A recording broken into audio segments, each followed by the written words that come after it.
को जल चढ़ाते समय, अभिषेक पूजन करते समय, घर में आप पूजन कर रहे हैं उस समय पर तुलसी को जल चढ़ा रहे हो, उस समय पर पीपल की पूजन कर रहे हो, उस समय पर बेलपत्री का पूजन कर रहे हो, उस समय पर आंवले का पूजन कर रहे हो, उस समय पर या कोई पूजन भजन आप कर रहे हैं उस समय पर दरवाजे पर अगर 3 सामने खड़े हो जाते हैं तो ये समझ लेना कि आपकी पूजा को भगवान ने स्वीकार कर लिया।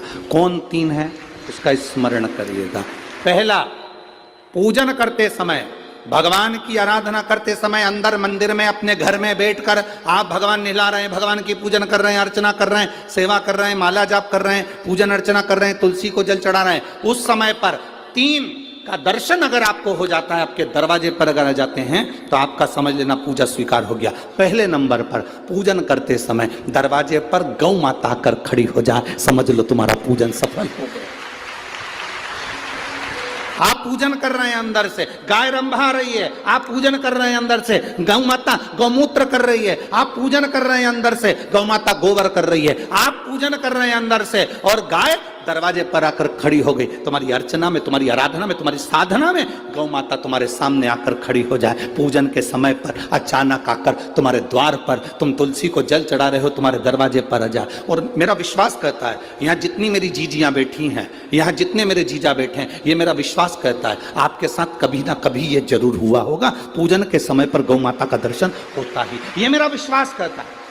और ये कब होता है? जिस दिन आपका चित्त मन वृत्ति भगवान में रमी हो। चाहे तुम राम जपो, हनुमान जपो, शिव जपो, तुम्हारी मर्जी पड़े वो जपो। तुम देवी की भी पूजन कर रहे हो, किसी की देवता की पूजन कर रहे हो, कुल देवता की पूजन कर रहे हो, दिल से कर रहे हो, तो ये 3 का अगर दर्शन हो जाए तो कार्य सफल है। पहला, जम के बोलो, गौ माता।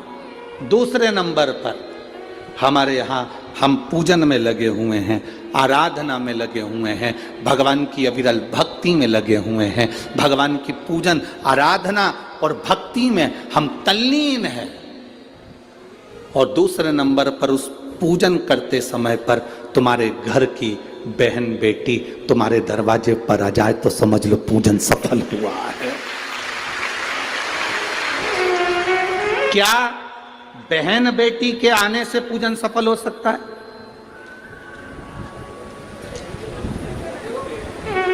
कहां लिखा हुआ है महाराज जी? आप इतनी बड़ी बड़ी बातें कहते हो।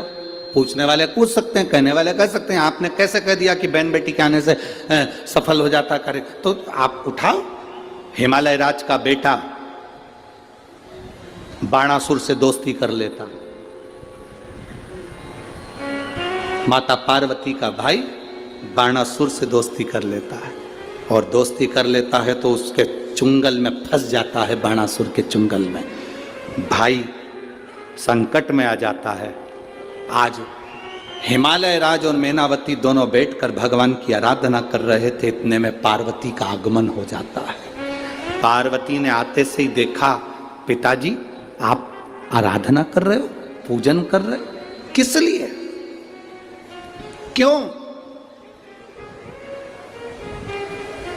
मैनावती ने कहा तेरा भाई संकट में घिरा हुआ है। पार्वती ने कहा क्यों चिंता करते हो, क्यों चिंता करते हो? पिताजी मैं आई हूं ना, चिंता मिटा दूंगी, चिंता मिटा दूंगी, आप चिंता ना करें। क्या हुआ? बाणासुर तेरे भाई को कष्ट दे रहा। बेटी पार्वती ने संकल्प ले लिया, उस बाणासुर का अंत मैं करूंगी। ना भगवान ब्रह्मा बाणासुर को मार सके, ना भगवान कृष्ण बाणासुर को मार सके। बाणासुर की कन्या भगवान कृष्ण के पास में, वहां उनके पौत्र के पास में गई, भगवान कृष्ण का युद्ध बाणासुर के साथ हुआ, 1000 भुजा, तो बाणासुर को भगवान कृष्ण नहीं मार सके। बाणासुर को न नारायण मार सके, न ब्रह्मा मार सके, बाणासुर को न शंकर मार सके, क्योंकि शिव ने तो वर दिया था। बाणासुर को केवल मारा है तो माता पार्वती अर्ध कुंवारी बनकर संहार कर कर चली जाती।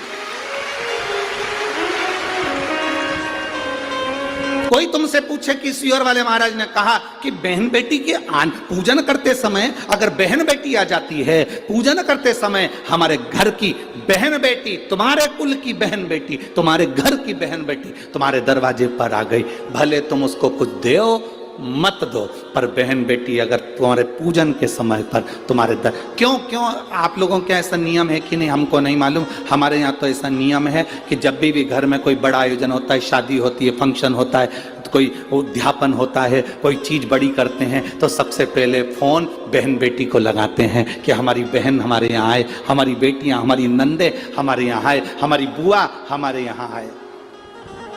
अब पूछोगे गुरुजी ये प्रसंग बहन बेटी को बुलाने का तो भगवान कृष्ण के यहां से चालू हुआ।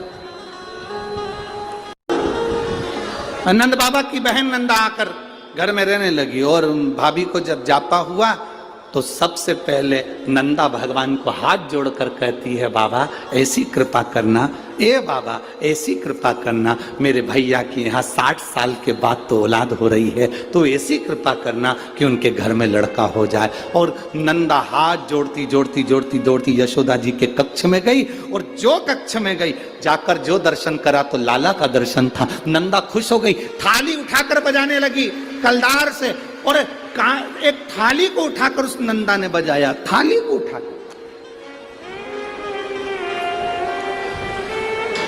कांसे की थाली, पीतल की थाली, तांबे की थाली, जिसके घर में बजती थी उसके घर में शुभ संदेश आता था। आज के जमाने में स्टील बजता है। अब आजकल के ज़माने में तांबा पीतल कांसा बजाते नहीं है। आज के ज़माने में तो जरा सी देर में बस बच्चा हुआ है, सूचना मिल गई, बैंड बाजा बजवा दो, ढोल नगाड़े बजवा। नंदा ने थाली बजाई थी और फिर आवाज आई थी, नंद घर आनंद,